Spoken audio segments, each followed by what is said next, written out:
Can you tell me your name and the name of your company, please? Sure. My name is Alethea Master, and the name of our company is Mad Learn. The first company I started was us building apps for schools for communication to help parents know what was going on at different points in time. But then we got to meet wonderful students like you and travel around and visit our schools, and kids had the greatest questions. Why does this button look like this? Why isn't this in that place?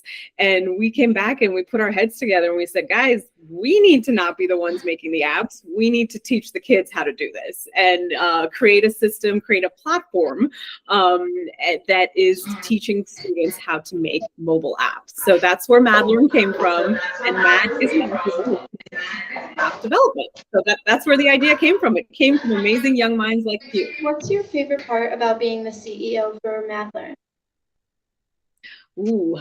So there's a lot of things that I love about it, and there's a lot of things that are not easy about it. But one of the things that I love most is finding phenomenal people that I get to work with, and seeing them grow and develop in their lives, in their careers, as they are on their journey with us as a company. So I have to say that meeting people, Ms. Guion is a great example. We got to meet a couple of years ago at a conference, and we've been friends ever since. We've gotten to work together, do some really fun things. And in the same way, all of the people that we have on our team at MadLearn, we're actually a global team. We have team members all over the world, in India, in Ghana, and all over the United States. And one of the things I enjoy most is finding all of our team members and bringing them into our team and helping them realize what they're really good at and what they enjoy doing, and figuring out how to have a team that can work really well together to make an amazing product that you're about to see. Did you ever think your app would be viral? That's a great question. Did I ever think my app would be viral? I don't think we're viral yet. So we haven't quite gotten there yet, but you know what? You can help us get there. And I have full faith in your ability, all of you as a class, to come up with some pretty amazing things that we get to brag about and we get to take viral. So that's my challenge to you. I did not think we would ever go viral. And like I said, I don't think we've gotten viral yet. But did I ever think that we'd be in a place where we have almost 80,000 students across the country that are using our program? I did not think that. I had no idea that would happen. And sometimes I still have to pinch myself to know that we're 10 years in and we're still doing all this great work with schools and students all over the country. So no, I had no idea we'd be where we are today. What kind of advice would you give someone if they wanted to pursue in your kind of career? Okay, so in terms of the advice that I would give someone, my path has been an unusual path, but I'll say usual because every path is unusual. There is no standard path that you take, and that's a good thing. So I started off as a teacher. I knew I loved working with kids. I wanted to be in the classroom. So I started in the classroom, working with kids and seeing what that was like. I knew that I always had a passion for education, and if you are working in education, you absolutely have to start in the classroom, and be able to know what that is firsthand. So I think the first piece of advice I would give you is any type of interest that you have, any type of career that you're interested in, figure out how to get some experience in that career, in that place, in that environment as early as possible. There are actually internships available for middle school and high school kids, believe it or not. You don't have to wait to go to college or wait to graduate to high school before you can get a work experience, get an internship experience. So get experience early on. See what it's like. When I was in college, when I was in high school, I volunteered at every school that would let me volunteer, because I wanted to be in the classroom and see what it was like to teach. So that would be my first one. And then the second one that I would say is after I taught for several years, I realized that I wanted to impact education, not just in my classroom, but in a way that we were impacting hundreds and thousands of classrooms. So think about what are those things in your life that are needing to be better. I'm an entrepreneur, and every entrepreneur exists because they have figured out a problem and they want to create a solution for that problem. That's the heart of entrepreneurship, is solving problems.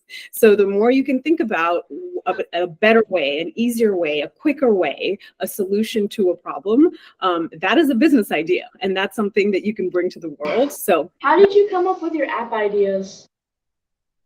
So I'm so glad you asked that question. So as I mentioned, I was a teacher for a long time. And the first idea I had for a business was actually us building apps for schools. 15 years ago, believe it or not, this is when smartphones were just starting to become a thing. Schools did not have their own mobile apps. Districts did not have their own mobile apps. Now, many schools, many districts do. You have an app for your district that has everything that parents need right there in one place. And, it's a one-stop shop, just like your website on your computer, your app on your phone. But back then, apps for schools was not a thing because it was really expensive to pay a mobile app developer to get an app built that was custom for your school. So I wanted to figure out how we could make it affordable for schools to get their own app. If everyone had an app, McDonald's had an app, Starbucks had an app, Walmart had an app, why can't my school have an app? And so we wanted to figure out a way for us to do that in a more economical way, which means it's a cheaper way for schools to afford it and have their own app. So that was the first idea I had. That was the first business I started. How many people work for MathLearn? Oh, okay. So this one's a really fun question because it's changed over the years, of course, as it would be with any company. We've gone from super small to super big to average size to everything in between. But at this moment, we have 9 team members that are full time. So we're still kind of a small company. We have 9 people who are on our team full time, and then we have a team of about 6 or 7 other consultants that work with us part time, or if there's particular projects that happen, we pull them in to work on projects with us as consultants. What are some of the most unique apps that one of the kids has made? Unique. That's a really hard question because there's so many apps that I've seen that I think are unique and that I think are so special and meaningful and phenomenal.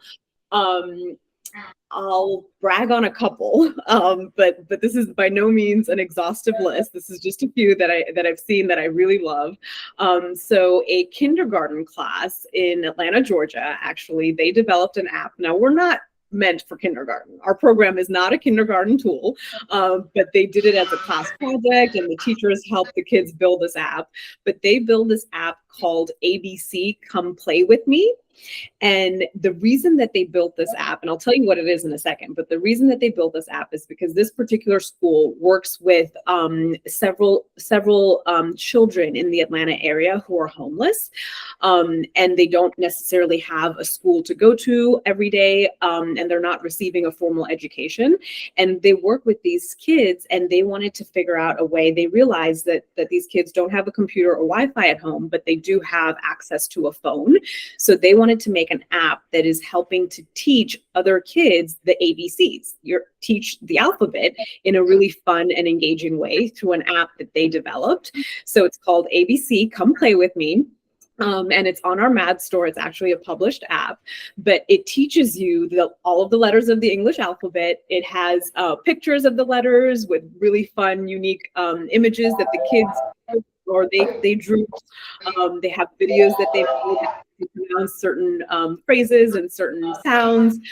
They put a lot of effort and energy into this app, and the goal of it to be able to help students that may not have access to formal education or may not have access to computers and Wi-Fi, I thought was so wonderful. So that one is one of my favorites. There's another one that a group of middle school students created, just like you.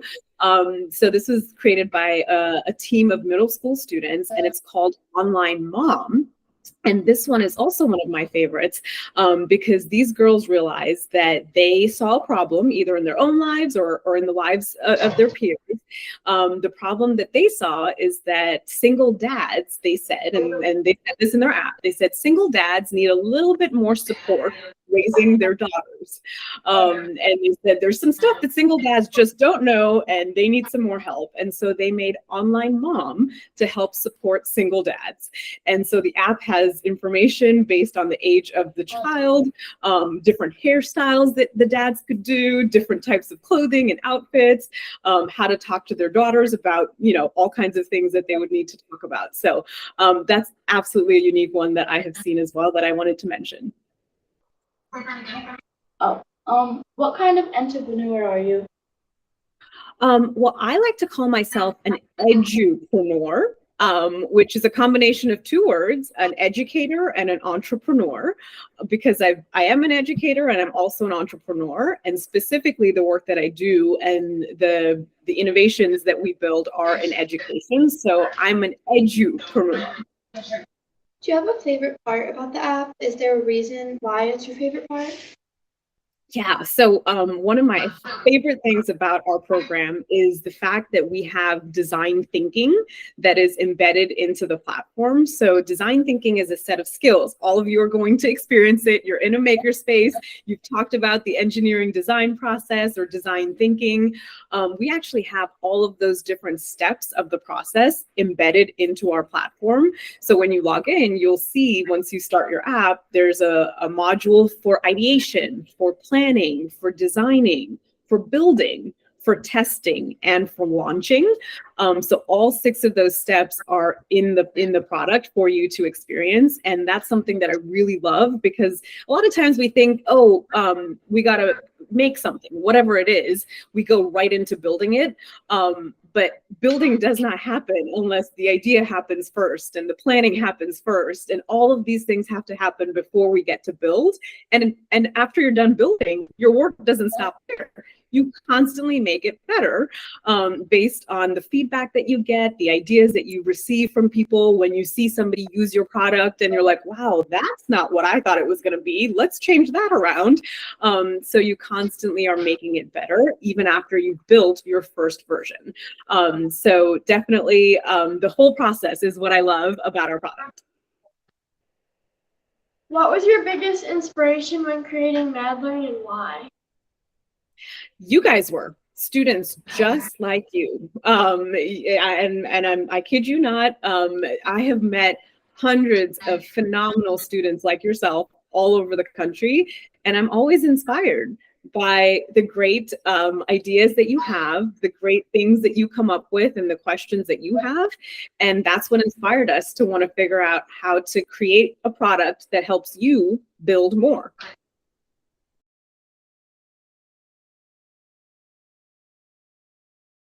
I'm excited about just getting to create my own app. Build the app too. I think I'm mostly excited about releasing it and seeing all the different reactions from. Oh, I'm excited to market it. That sounds like fun.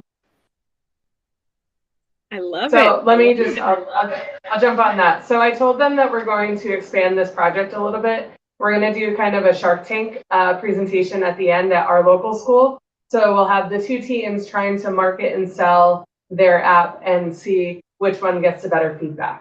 So absolutely love that. Absolutely love that. It's one thing to come up with an idea. It's another thing to build it. It is a completely different thing to get it out there and get feedback from real people and real users, your end users, people who are going to be using your app.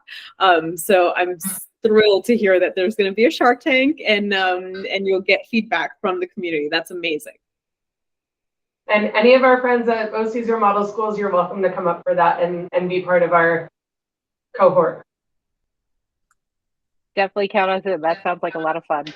Yeah. I'll just say thank you so much for joining us today. I think this is a really important part of the process for the students to meet you and to hear your inspiration behind creating this. And I know we're all just excited to dive in tomorrow and get started. It was an absolute pleasure. Thank you again, Mrs. Wolf, for having me. Thank you, BOCES team, for organizing it. It was a pleasure to meet you, 7th graders. Make some magic happen, okay? The future of the world depends on you guys. So make some magic happen. It was so, so, so good to meet you. Take care, everyone.